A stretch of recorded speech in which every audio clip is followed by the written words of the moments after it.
It's good to see so many children this evening, and this beginning little story is for the children. There was a mother mouse and 3 little babies walking through the house. And they turned the corner, looked up, and saw a huge cat, eyes glistening, licking her lips. And the mother mouse growled and then barked, woof, woof, and the cat took off. And she turned to the babies and said, "And that's another good reason to learn a second language."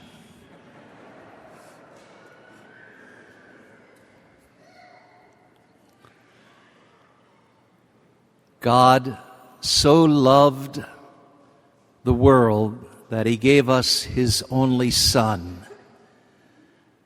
Tonight is about the language of God.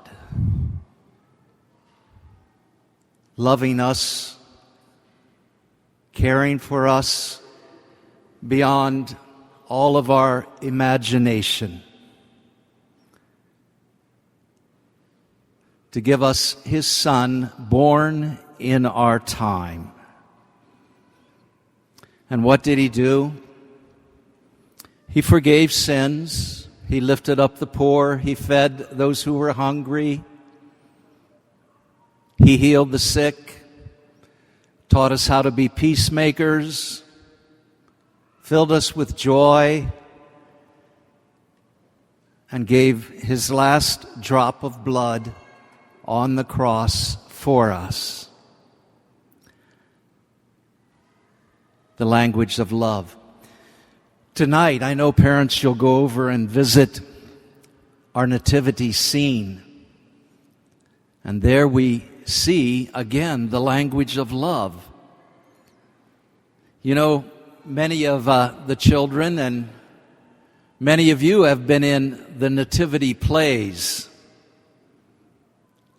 There's always a little conflict or battle among children. Who's going to take what part?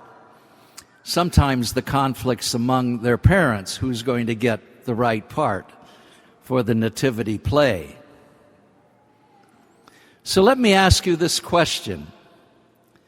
If you are casting, filling the roles of the nativity play, who would you want to be?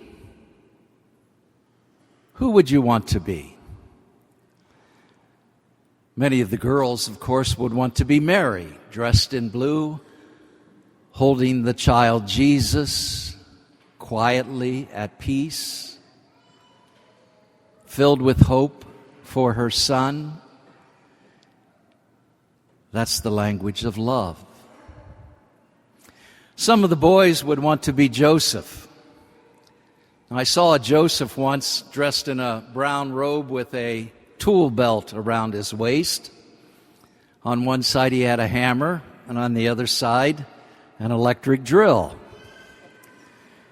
He might have been a little bit out of character. But the language of love says that Joseph was the provider and the protector. And that's in our nativity scene, Joseph. And of course, many of the children have to be sheep and the animals, but the shepherds are there. It's easy to dress a shepherd in the nativity scene. You put a towel around his head and make him wear his old pajamas. And he's a shepherd. But the language of love tells us how important the poor, the neglected of the world are, and that we are to care for the homeless, the immigrants, the tent people of today.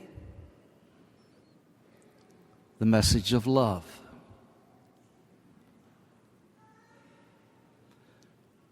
There's also the wise men. They're over here tonight. They come a long way from the east. They have possessions to share. And if you're a wise man in the nativity scene, you get to speak. Where is the child? Follow the star. And you get to say big words. Instead of Frankenstein, you say frankincense. Kids often mess that one up. But their language of love is to ask us to keep dreaming. Follow your stars. Keep caring and reaching out to those in need. They are an important part of the nativity play. And of course, angels are there also. Girls like to dress up as angels in their white and halos and wings on their back. And it's another message that the spiritual world is among us. We have our angels that help us, that protect us, and are a part of our everyday life. And so forth and so forth. All the language of love is in this nativity scene, in the Christmas play. So, what would you be? Which role would you like to take on? I'm sure you can't guess what I would like to be. I would like to be the innkeeper. The innkeeper. Not because he takes care of the beer, not because he's got a 4-star restaurant, but because when God chose to send His Son into our world, He sent Him to Bethlehem, to a place where an innkeeper could not turn a young mother away. The accommodations were warm, they were safe. He welcomed Mary and Joseph and gave them a place for the birth of their child. The language of love. The innkeeper is the great welcomer. The Word became flesh and dwelt among us. The language of love is clear and present as we celebrate this Christmas.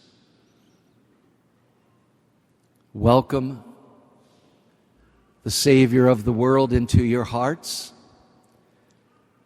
and with your own gifts and character, promise to live the language of love in 2020 so that Christ's peace and joy can be in many hearts.